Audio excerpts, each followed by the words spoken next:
खुल जाएंगे आपके सारे रास्ते। परीक्षा में सिलेक्शन ले तो सही, जीवन में सब होगा हासिल। तू सिलेक्शन की जिद पर अड़ तो सही।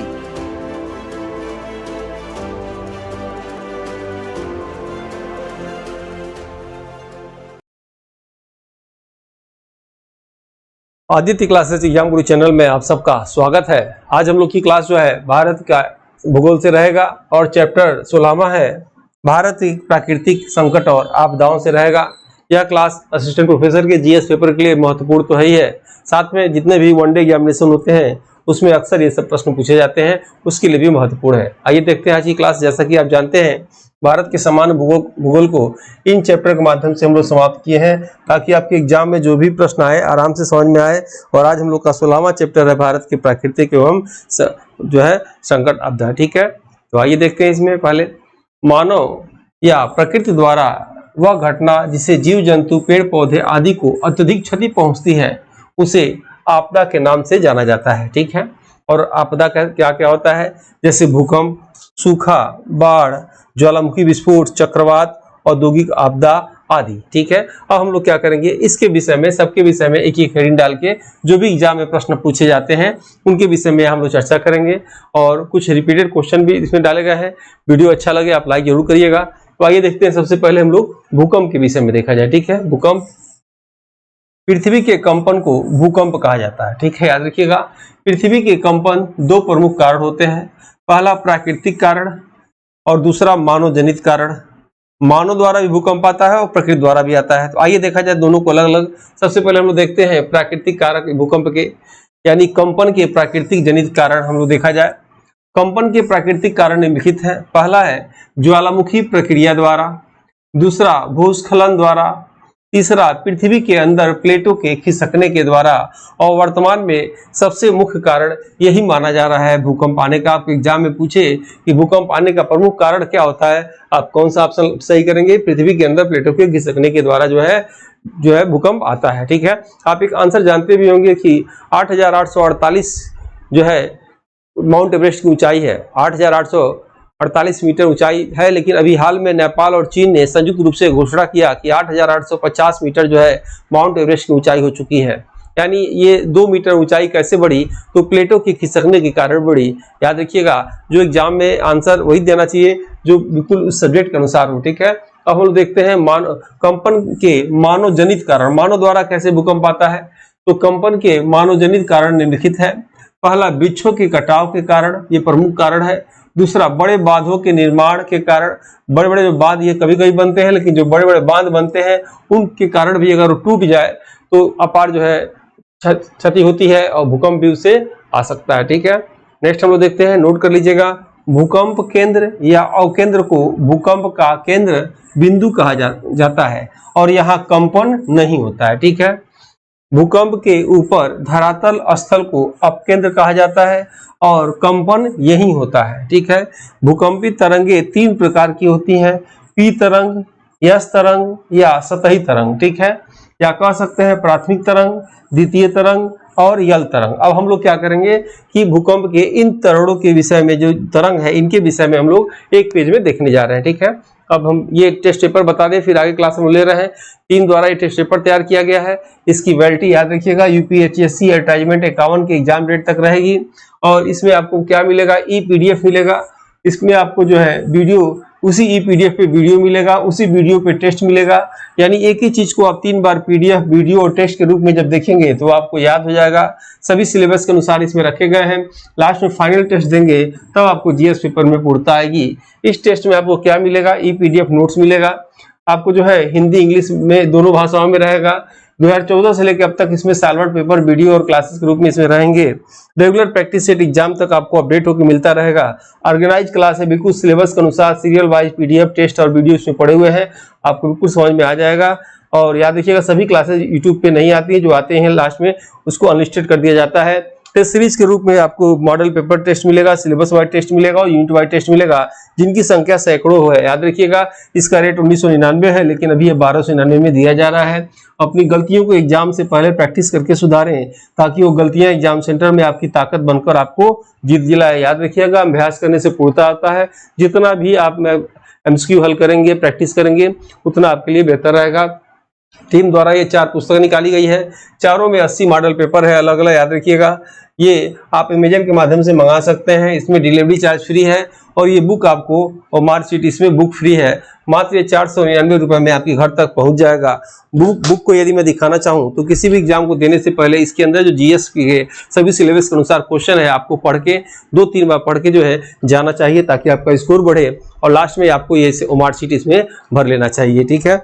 और जो हम लोग हमारी टीम से जुड़ना चाहते हैं वो ये व्हाट्सएप ग्रुप पे जुड़ सकते हैं, इसमें सभी वीडियो के लिंक दिए जाते हैं। टेलीग्राम ग्रुप पे इससे जुड़ सकते हैं, इसमें भी सभी वीडियो के लिंक दिए जाते हैं और एमसीक्यू हल किए जाते हैं, ठीक है। आइए चलते हैं हम लोग आगे। जो है जैसे हम लोग क्या पढ़ रहे थे, तरंगों के विषय में पढ़ रहे थे कि जो है भूकंपी 3 प्रकार की तरंगे होती हैं, तो कौन सी तरंगे खतरनाक होती हैं ये भी पूछा जाता है। तो आइए इन तीनों तरंगों के विषय में देखा जाए। तो सबसे पहले पी तरंगे या प्राथमिक तरंगों के विषय में देखा जाए।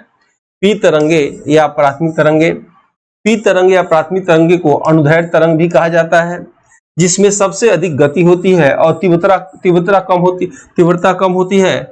ठोस, द्रव, गैस तीनों माध्यम में पी तरंगे चलती हैं। यस तरंगे या द्वितीय तरंगे आप देखेंगे, यस तरंगे या द्वितीय तरंगे को अनुप्रस्थ तरंगों के नाम से भी जाना जाता है। ये याद रखिएगा, अनुप्रस्थ, अनुदैर्घ्य ये पूछा जाता है के नाम से जाना जाता है। यह तरंगे केवल ठोस माध्यम से चलती हैं। सतही तरंगे या यल तरंगे, ये इंपॉर्टेंट है, एग्जाम में आप यही पूछा जाता है अक्सर।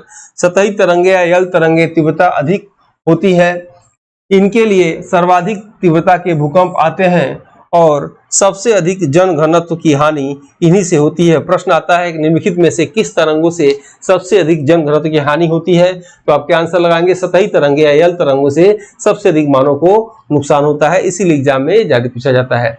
भूकंप मापने का यंत्र आप देखिएगा, याद हो आपको, सिस्मोग्राफ या भूकंप लेखी भूकंप तरंग की तीव्रता 0 से 9 तक मापा जाता है।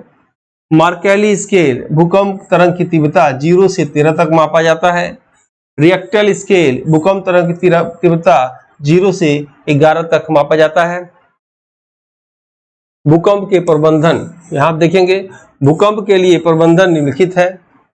पहला है भूकंप क्षेत्रों में भूकंप प्रतिरोधी इमारतों का निर्माण करना। दूसरा, भूकंप आकलन व सूचना केंद्रों की स्थापना करना। तीसरा, भूकंप रोधी मानक के अनुसार नगरों का निर्माण करना। चौथा, सामुदायिक स्तर पर भूकंप की तैयारी करना। पांचवा, भूकंप केंद्रों द्वारा समय समय पर हलचल का पर पता लगाना। ठीक है, ये जो है भूकंप के लिए प्रबंध करने के लिए इंपॉर्टेंट होता है। प्रश्न कैसे आएगा? प्रश्न आएगा निम्नलिखित में से कौन भूकंप के लिए प्रबंध नहीं है। ठीक है, और इसी में से 3 सही रहेगा, एक बना के ऐसे ही एक दे देंगे वाक्य, आपको छांटना रहेगा कौन सा नहीं है या कौन सा असत्य है। ठीक है, इसको देख लीजिएगा। नेक्स्ट हम लोग आते हैं नोट, इसको इंपॉर्टेंट है, याद रखिएगा, नोट हमेशा इंपॉर्टेंट होता है। राष्ट्रीय भू भौतिकी अनुसंधान संस्थान बिल्कुल पूछा जाता है, का मुख्यालय हैदराबाद में है। भूकंप अभियांत्रिकी एवं प्रशिक्षण विभाग का मुख्यालय रुड़की में है। और समुद्र में आए भूकंप को सुनामी कहा जाता है। सूखा, दूसरा पॉइंट हम लोग देखते हैं, सूखा। ठीक है, जिस क्षेत्र में जल व आर्द्रता की अधिक समय तक अभाव हो जाए या जिस क्षेत्र में 75 सेंटीमीटर से कम वर्षा हो, उस क्षेत्र को सूखाग्रस्त क्षेत्र कहा जाता है। ठीक है, सूखा से बचने के उपाय, पहला आप देखेंगे सूखाग्रस्त क्षेत्रों में नदी जोड़ो परियोजना पर बल देना चाहिए। नदी जोड़ो परियोजना क्या है? जो नदी सूख जाती है, जो एक नदी जो नहीं सूखती है उस नदी से उसको जोड़ा जाए ताकि उसमें 12 महीने उसमें भी पानी बना रहे। दूसरा, नदी पर बांध व जलाशय का निर्माण करना। तीसरा आप देखेंगे सूखाग्रस्त क्षेत्रों में ड्रिप व छिड़काव विधि से सिंचाई होना चाहिए ताकि पानी का बचत हो, अनावश्यक पानी जो है न नुकसान हो। उसके बाद चौथा पॉइंट है तालाबों जलाशयों के निर्माण संख्या में वृद्धि करना चाहिए। पांचवा है सूखाग्रस्त क्षेत्रों में बहुत कम पानी वाले फसलों को उगाने का प्रोत्साहन देना चाहिए। छठा है सूखाग्रस्त क्षेत्रों में किसानों की स्थिति सुधारने की दृष्टि से फसल बीमा, दुग्ध उद्योग, न्यूनतम समर्थन मूल्य को जो है प्रोत्साहन देना चाहिए। आपके एग्जाम में प्रश्न कैसे आएगा कि निम्नलिखित में से सूखा से बचने का कौन सा उपाय नहीं है, और इसी में से 3 दे देगा और एक गलत डाल देगा, आपको छांटना रहेगा कौन सा सूखा से बचने के उपाय नहीं है। ऐसे प्रश्न आते हैं। नेक्स्ट आप लोग देखिएगा जाए, बाढ़ को देखा जाए। बाढ़, ठीक है, फ्लड, जब नदियों का जल स्तर अपने तटों से बाहर आने लगता है तो इस स्तर को बाढ़ का रूप दिया जाता है। ठीक है, भारत में बाढ़ का प्रबंधन निम्नलिखित है। पहला है मौसम रिपोर्ट की जानकारी समय समय पर समाचार के माध्यम से उपलब्ध कराते रहना। दूसरा है वर्षा का रिकॉर्ड का प्रति वर्ष डाटा इकट्ठा करना। तीसरा है बाढ़ प्रभावित क्षेत्रों में बाढ़ नियंत्रण कक्ष की स्थापना करना। चौथा है बाढ़ग्रस्त क्षेत्रों में जन धन की हानि को कम करने के लिए उपाय करना। पांचवा है बाढ़ से पूर्व नौकायन व अन्य जीवन संबंधी सुविधाएं प्रदान करना। छठा है बाढ़ राहत दलों को बाढ़ग्रस्त क्षेत्रों में तैनात करना। सातवां है बाढ़ राहत कार्य का समय समय पर प्रशिक्षण देना। आठवां है पेयजल व स्वास्थ्य हेतु उचित व्यवस्था करना। चौथा हम लोग देखते हैं ज्वालामुखी विस्फोट। ठीक है, कमेंट बॉक्स में आप बताइए कि भारत में ज्वालामुखी किस राज्य में है और उस राज्य में सक्रिय ज्वालामुखी क्या नाम है। आप कमेंट में इसका आंसर देंगे कमेंट बॉक्स में। ज्वालामुखी विस्फोट देखा जाए। ज्वालामुखी विस्फोट एक ऐसी घटना है जिसके कारण लावा, राख, जहरीली गैस, जलवाष्प आदि निकलता है, जिससे उस क्षेत्र में अपार जनधन की हानि होती है। भारत में केवल द्वीपीय क्षेत्र में अंडमान निकोबार में ज्वालामुखी पाया जाता है। जैसे भारत का एकमात्र सक्रिय ज्वालामुखी बैरन ज्वालामुखी, याद रखिएगा, अंडमान में स्थित है। भारत का सुषुप्त ज्वालामुखी नारकोडम जो अंडमान में स्थित है, यानी अंडमान निकोबार में ज्वालामुखी है भारत के राज्यों में। और जो सक्रिय ज्वालामुखी उसका नाम क्या है, बैरन, या जो इसमें सक्रिय नहीं है उसका नाम क्या है, नारकोडम। ठीक है, और ज्वालामुखी निर्मित झील का नाम क्या है, लोनार झील, याद रखिएगा। लोनार झील कहाँ है, महाराष्ट्र में है। वहां कभी ज्वालामुखी था जो आज वहां पे क्या है, झील है, बन गया। ठीक है, नेक्स्ट पॉइंट, ये टेस्ट जिनको लेना ले सकते हैं, ये बुक है, और ये जुड़ना चाहे जुड़ सकते हैं। आइए आगे देखा जाए, चक्रवात को देखा जाए। ठीक है, चक्रवात चक्री पवन विक्षोभों को जो वायुमंडल में घटित जाता है उसे चक्रवात कहते हैं। ग्रीष्म ऋतु में जब हवा गर्म होकर गोलाकार चक्राकार रूप में ऊपर उठती है तो उसे चक्रवात का नाम दिया जाता है। बवंडर के बड़े रूप को भी चक्रवात कहा जाता है। यदि चक्रवात कर्क या मकर रेखा के बीच में आए तो उसे उष्ण चक्रवात के नाम से जाना जाता है। देखिएगा, यह हम छोटा चित्र बना दे रहे हैं। अब ये कहा जा रहा है इसमें कर्क और मकर रेखा के बीच में, यानी 23.5 अंश यहाँ कर्क रेखा, 23.5 अंश यहाँ मकर रेखा, इनके बीच में अगर चक्रवात आएगा, याद रखिएगा, उसे उष्ण चक्रवात के नाम से जाना जाता है। ठीक है, दूसरा पॉइंट देखेंगे, यदि चक्रवात कर्क रेखा और मकर रेखा के ऊपर आए तो इसे उपोष्ण या शीतोष्ण चक्रवात कहा जाता है। यानी ये चीज अगर यहाँ आ जाए या यहाँ आ जाए तो इसे क्या कहेंगे, शीतोष्ण चक्रवात कहा जाता है। ठीक है, देश व चक्रवात का नाम निम्नलिखित है, बिल्कुल एग्जाम में पूछा जाता है। सुमेलित करिए के रूप में ऐसे प्रश्न आते हैं, आपको याद होना चाहिए, इंपॉर्टेंट है, मैं यहाँ लिख दे रहा हूँ। ठीक है, अब देखेंगे देश और यहाँ देखेंगे चक्रवात। ठीक है, चीन, चीन के टाइफून। दूसरा जापान, जापान का भी टाइफू, याद रखिएगा, टाइफून है, ये टाइफू है। ऑस्ट्रेलिया का विली विली, यानी ऑस्ट्रेलिया देश में चक्रवात को विली विली कहते हैं। चीन में टाइफून कहते हैं, जापान में टाइफू कहते हैं। अमेरिका में क्या कहते हैं, टॉर्नेडो कहते हैं। कैरिबियन देश में क्या कहते हैं, हरिकेन कहते हैं। और भारत में क्या कहते हैं, तो चक्रवात कहते हैं, याद रखिएगा। ठीक है, कैरिबियन देश आप जानते होंगे, कैरिबियन सागर के जो किनारे देश है उसे कैरिबियन देश के नाम से जाना जाता है। ठीक है, चक्रवात आपदा प्रबंधन। ठीक है, चक्रवात आपदा प्रबंधन निम्नलिखित है। पहला आप देखेंगे, चक्रवात प्रभावित क्षेत्रों में वृक्षारोपण को बढ़ावा देना चाहिए। ठीक है, तालाबों व जलाशयों का निर्माण करना चाहिए। तीसरा है वैज्ञानिक विधि से भविष्यवाणी को बढ़ावा देना चाहिए। चक्रवात प्रतिरोधी बनावटों का विकास करना चाहिए। चक्रवात सूचना सहायता केंद्र की स्थापना करना चाहिए। ठीक है, और छठवां है औद्योगिक आपदा एवं दुर्घटना। ठीक है, औद्योगिक आपदा दुर्घटना निम्नलिखित है। भोपाल गैस कांड 1984 में 2 से 3 दिसंबर के मध्य रात्रि को मिथाइल आइसोसाइनाइड, ठीक है, इसको माइक गैस के नाम से भी जाना जाता है, माइक के कारण अपार जनधन की हानि हुई। ठीक है, ये डेट याद रखिएगा, अक्सर एग्जाम में पूछता है। भोपाल गैस कांड कब हुआ था, किस गैस के कारण हुआ था, गैस की भी कई बार पूछ चुका है। ठीक है, और डिटेल में इससे नहीं पूछता है।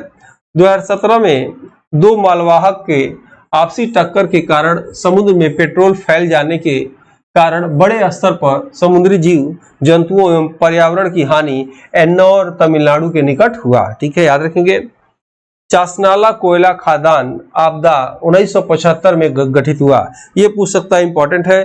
2 जून 2023 को बालासोर जिला उड़ीसा में 3 ट्रेनों के टकराने से भीषण हादसा हुआ। ये सब क्या होगा? औद्योगिक आपदा और दुर्घटना कहलाएगा। ठीक है, वीडियो अच्छा लगे आप लाइक जरूर करिएगा, जो लोग पहली बार आए हैं सब्सक्राइब हो लीजिएगा।